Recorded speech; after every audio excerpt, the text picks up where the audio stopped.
Squid game episode 5। अब ये लोग 3 कदम आगे बढ़ते हैं, इससे सामने वाली टीम जमीन पर गिर जाती है, जिसके बाद गीहुन की टीम सामने वाली टीम को हरा देती है। अब गीहुन की टीम वापस हॉल में आ जाती है। अब सिर्फ टोटल 40 प्लेयर बचे होते हैं। अब रात में फिर से लड़ाई के आसार हो सकते हैं, इसलिए गीहुन और उसकी टीम अपने लिए बैरिकेड्स बनाते हैं। यहाँ ड्यूक गीहुन को मारने की धमकी देता है। तभी गीहुन ड्यूक से कहता है कि तू अपनी टीम में सबसे तगड़ा है। लाइट्स बंद होते ही तेरे लोग सबसे पहले तुझे मारेंगे। ड्यूक अब सोच में पड़ जाता है। यहाँ अब लाइट्स ऑफ हो जाती हैं। इस बार कोई भी झगड़ा नहीं होता। अब डिटेक्टिव उस दूसरे गार्ड जिसने डिटेक्टिव को अपने साथ आने का इशारा दिया था, उसके साथ उस रूम में पहुंच जाते हैं, जहां डॉक्टर एक और खिलाड़ी के ऑर्गन्स निकाल रहा होता है। आगे अब सभी काम के ऑर्गन्स को निकाल लिया जाता है, जिसके बाद डिटेक्टिव और एक और गार्ड इन ऑर्गन्स को शिप पर बेचने जाते हैं। वहीं दूसरी ओर गीहुन और ओल्डमैन अपनी टीम को गार्ड कर रहे होते हैं। तभी गीहुन देखता है कि ओल्डमैन को काफी तेज बुखार है। गीहुन उन्हें बेड पर लेटा देता है और आराम करने कहता है। यहाँ गीहुन अकेला गार्ड कर रहा होता है, तभी सीब्यूक उसे ज्वाइन करती है। अब गार्ड और डिटेक्टिव ऑर्गन्स को शिप पर बेचने निकल जाते हैं, एक सीक्रेट रास्ते से होते हुए। वहीं दूसरी ओर डॉक्टर पगला जाता है और एक गार्ड पर नाइफ तान देता है। डॉक्टर इसलिए पगला जाता है क्योंकि गार्ड उसे अगले गेम के बारे में नहीं बताते, क्योंकि गार्ड्स को भी कुछ पता नहीं होता। अब डॉक्टर और गार्ड्स में झड़प होती है। डॉक्टर दोनों गार्ड्स को पछाड़ वहां से भागता है। वो भागते भागते उसी हॉल में पहुंच जाता है जहां उन्होंने हनीकॉम्ब गेम को खेला था। तभी यहाँ एक गार्ड आता है जो डॉक्टर से मिला हुआ था। वो डॉक्टर को समझाने की कोशिश करता है और अपना मास्क हटा देता है। डॉक्टर उस पर भरोसा कर लेते हैं, लेकिन वो गार्ड डॉक्टर को मारने जाता है। तभी होस्ट वहां आ जाता है और गार्ड को शूट कर देता है और इसके बाद डॉक्टर को भी मार दिया जाता है। वहीं दूसरी ओर डिटेक्टिव और दूसरा गार्ड नीचे पहुंच जाते हैं। यहाँ गार्ड को डिटेक्टिव पर शक हो जाता है। वो डिटेक्टिव का मास्क उतरवाता है। तभी डिटेक्टिव गार्ड पर गन तान देते हैं और उससे उसका मास्क उतरवाते हैं। अब डिटेक्टिव उससे अपने भाई के बारे में पूछते हैं। वो गार्ड कहता है कि होस्ट के रूम में उसे सारी जानकारी मिल सकती है। अब डिटेक्टिव गार्ड को शूट कर देता है। अब डिटेक्टिव दूसरे रास्ते से होस्ट के रूम में पहुंच जाता है। यहाँ होस्ट डॉक्टर के साथ मिले लोगों को ढूंढता है। डिटेक्टिव होस्ट के इंफॉर्मेशन रूम में पहुंच जाते हैं। यहाँ कुछ डॉक्यूमेंट से उन्हें पता लगता है कि ये खूनी गेम 1988 से चला आ रहा है और कई लोग इसे जीते भी हैं। यहाँ डिटेक्टिव 2015 को नोटिस करते हैं, जहां नंबर 132 इस गेम को जीता था और 132 का नाम था हांग इन हू।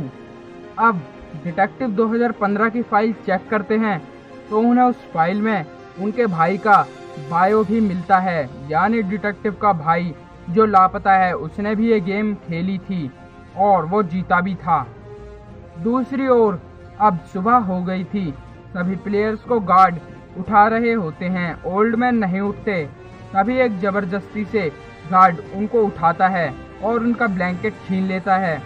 तो हम देखते हैं कि वो कल इतने बीमार थे कि उन्होंने अपनी पैंट में ही टॉयलेट कर दिया था। एपिसोड 6। अब गार्ड सभी प्लेयर्स को एक कतार में खड़ा करते हैं। यहाँ गीहुन अपनी जैकेट उतार के ओल्डमैन के बांध देता है, क्योंकि ओल्डमैन का लोवर गीला दिख रहा था। अब इन्हें अगला गेम खिलाने ले जाया जाता है। यहाँ अनाउंस करा जाता है कि सभी लोग 2-2 की टीम बना लो। सांगवू और अली एक टीम बन जाते हैं। सीब्यूक और प्लेयर 240 टीम बनते हैं। ओल्डमैन गीहुन को अपना जैकेट देते हैं ताकि गीहुन बिना जैकेट के कमजोर ना लगे और अपना प्लेयर चुन ले। अब गीहुन को एक प्लेयर 62 अपनी टीम में लेने की कोशिश करता है और कहता है यहाँ 39 लोग बचे हैं, यानी एक व्यक्ति अंत में बचेगा जिसकी कोई टीम नहीं होगी और वो खुद ही एलिमिनेट हो जाएगा। प्लेयर 62 कहता है कि मुझे लगता है वो ओल्ड मैन एलिमिनेट हो जाएंगे। अब गीहुन अपना हाथ बढ़ाता है टीम के लिए और वो ओल्ड मैन को अपनी टीम में लेता है। अब सबकी टीम बन जाती है। इन्हें गेम के मैदान में ले जाया जाता है। यहाँ मिन्यो को कोई भी पार्टनर नहीं मिला था, उसे गार्ड्स अपने साथ ले जाते हैं। अब यहाँ 19 टीम होती हैं और 19 गार्ड्स। अब हर एक गार्ड हर एक टीम को उनकी लोकेशन पे ले जाता है। यहाँ गार्ड टीम के दोनों प्लेयर को कंचे की पोटली देता है। इसमें 10 कंचे होते हैं पर पोटली। अब गेम बताया जाता है कि जिन प्लेयर्स ने अपनी टीम के प्लेयर्स से उसके सभी कंचे जीत लिए वो गेम जीतेगा और टीम का दूसरा प्लेयर जिसके पास कंचे नहीं बचेंगे वो एलिमिनेट हो जाएगा। गेम का रूल है कि प्लेयर्स दूसरे प्लेयर्स के कंचे ज़बरदस्ती नहीं छीन सकते और दूसरा रूल है प्लेयर्स कंचों के साथ अपनी मर्जी से कोई भी गेम खेल सकते हैं। बस उन्हें कैसे न कैसे करके कंचे लेने हैं और बिना ज़बरदस्ती के। अब ये सुन के कि सभी को अपने साथी को ही हराना है, सब लोग उदास हो जाते हैं। अब गेम की लिमिट 30 मिनट होती है। यहाँ प्लेयर 240 सीब्यूक से कहती है हम गेम बाद में खेलेंगे जब तक हम एक दूसरे के बारे में जानेंगे। यहाँ ओल्ड मैन की याददाश्त चली जाती है। वो यहाँ वहाँ अपना घर ढूंढने लगते हैं। गीहुन उन्हें गेम खेलने के लिए मनाने की कोशिश करता है और फाइनली ओल्ड मैन गेम के लिए राजी हो जाते हैं। यहाँ सांगू और अली कल्ली जोट खेलते हैं। हाँ, मतलब उनकी भाषा में ऑड इवन, जिसमें सांगू लगातार हार रहा था। उसके पास अब एक ही कंचा बचता है। ये देख सांगू अली पर भड़क जाता है। तभी गार्ड सांगू पर गन तान देता है। अब सांगू अली से माफ़ी मांगता है और अली को एक प्लान बताता है। उस प्लान के मुताबिक सांगू अली को सभी प्लेयर्स को चेक करके आने को कहता है कि प्लेयर्स में कितने लोग ओल्ड हैं और कितने यंग। अब अली चेक करने जा रहा होता है। यहाँ अली के पास 19 कंचे थे। सांगू अली से कहता है अली को उसकी पोटली संभालनी चाहिए, तो सांगू अपनी शर्ट फाड़कर पोटली को रस्सी से बांधता है और अली के गले में टांग देता है। अब अली सभी प्लेयर्स को चेक करने जाता है। यहाँ सीब्यूक और प्लेयर 240 के बीच एक अच्छी फ्रेंडशिप बॉन्डिंग बनती हुई दिखती है। यहाँ गीहुन ओल्ड मैन की भूलने वाली बीमारी का फ़ायदा उठाता है और चीटिंग से कंचे जीत रहा होता है। गीहुन को इस बात का अफसोस भी होता है, पर वो क्या करे, वो भी मजबूर होता है बेचारा। यहाँ अब गीहुन ओल्ड मैन से सभी कंचे जीत जाता है। तभी ओल्ड मैन कहते हैं कि एक कंचा मेरे पास बचा है। गीहुन अपने कंचे गिनता है तो वो 19 होते हैं। अब ओल्ड मैन फिर से अपना घर ढूंढने लगते हैं। यहाँ सांगवू जीत जाता है क्योंकि उसने अली के कंचे अपने पास रख लिए थे और अली को अपनी पत्थर से भरी पोटली दे दी थी। वहीं दूसरी ओर दुक भी जीत जाता है। यहाँ सीब्यूक और प्लेयर 240 अब गेम खेलते हैं। 240 जानबूझकर हार जाती है क्योंकि 240 का इस दुनिया में कोई नहीं था, जबकि सीब्यूक का भाई और फैमिली थे, इसलिए 240 हार जाती है। अली मारा जाता है, प्लेयर 240 भी मारी जाती है। यहाँ फाइनली ओल्ड मैन को लगता है कि उन्हें उनका घर मिल गया। यहाँ ओल्ड मैन गीहुन से कहते हैं तुमने चीटिंग से मेरे कंचे जीत लिए, हम तो दोस्त थे ना। अब गीहुन इसके लिए माफ़ी मांगता है और काफ़ी अफसोस जताता है और रोने लगता है। तभी ओल्ड मैन अपना लास्ट कंचा भी गीहुन को दे देते हैं और गीहुन से कहते हैं हम दोस्त हैं ना। और एंड में ओल्ड मैन गीहुन को थैंक यू कहते हैं उनके साथ अच्छे पल बिताने के लिए। अब ओल्ड मैन गीहुन से कहते हैं मुझे मेरा नाम याद आ गया। अब ओल्ड मैन अपना नाम बताते हैं, उइल नाम। गीहुन भी जीत जाता है।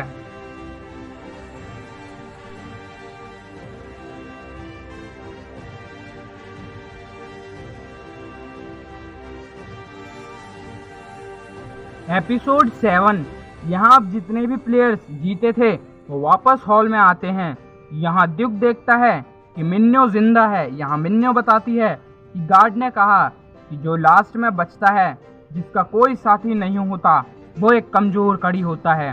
तो गार्ड्समैन ने उसे नहीं मारा और उसे हॉल में छोड़ गए। दूसरी ओर होस्ट को पता लग जाता है कि उसके रूम में कोई तो आया था। अब यहाँ गेम को देखने कुछ वीआईपी लोग आते हैं। यहाँ होस्ट अब इन वीआईपीज को गेम दिखाने लेकर जाता है। यहाँ सभी प्लेयर्स को एक हॉल में लेकर जाया जाता है, जहाँ उन्हें 1 से 16 के बीच कोई जैकेट चुननी होती है। यहाँ सभी लोग जैकेट चुनते हैं। गीहुन नंबर 1 चुनने वाला होता है, लेकिन तभी उसे कोई और चुन लेता है। गीहुन अब लास्ट नंबर लेता है 16वां। यहाँ वीआईपी की पार्टी में डिटेक्टिव एक वेटर को पकड़कर उसकी जगह ले लेते हैं। यहाँ अब 5वीं गेम खिलाई जाती है। गेम होता है स्टेपिंग ग्लास। यहाँ 2 लाइन हैं और यहाँ 2 तरह के कांच रखे हुए हैं, एक कमजोर एक मजबूत। इन्हें मजबूत वाले पर कदम रखना है और जीतना है। अगर कमजोर वाले पे रखा तो ये नीचे गिर के मर जाएंगे। अब एक वीआईपी डिटेक्टिव को अपने पास बैठा लेता है। यहाँ पहला प्लेयर गेम खेलने जाता है। टाइम लिमिट होती है 15 मिनट। ये प्लेयर 1 पहला कदम सही रखता है, लेकिन दूसरा गलत कदम रखता है और मर जाता है गिर के। अब भालू के मास्क वाला वीआईपी डिटेक्टिव को कोने में, मतलब अपने रूम में लेकर जाता है गुस्ताखी के लिए, लेकिन डिटेक्टिव कहते हैं गुस्ताखी माफ हो। अब डिटेक्टिव बियर का मास्क उतार लेते हैं और उस वीआईपी की वीडियो बनाते हैं और उस वीआईपी को इस जगह का सारा सच बताने को कहते हैं। दूसरी ओर गेम में सिर्फ 3 प्लेयर्स सांगवू, गीहुन और सीब्यूक गेम जीतते हैं। तभी उनके पीछे टावर के बाकी कांच ब्लास्ट हो जाते हैं।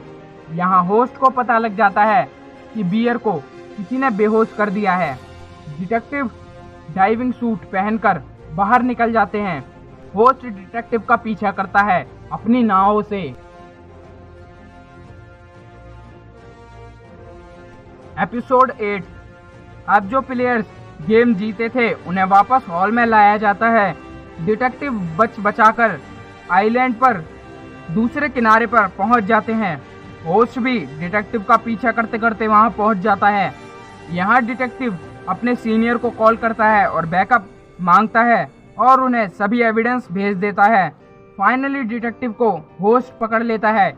यहाँ डिटेक्टिव होस्ट पर गन तान कर होस्ट को शूट कर देते हैं। होस्ट को गोली कंधे पर लगती है और ये डिटेक्टिव की लास्ट गोली भी थी। अब होस्ट अपना चेहरा दिखाता है। होस्ट कोई और नहीं बल्कि डिटेक्टिव का भाई हांग इन होई होता है, जिसे डिटेक्टिव ढूंढ रहे थे। अब इन्हों डिटेक्टिव को शूट कर देता है। वहीं दूसरी ओर तीनों प्लेयर्स हॉल में आ जाते हैं।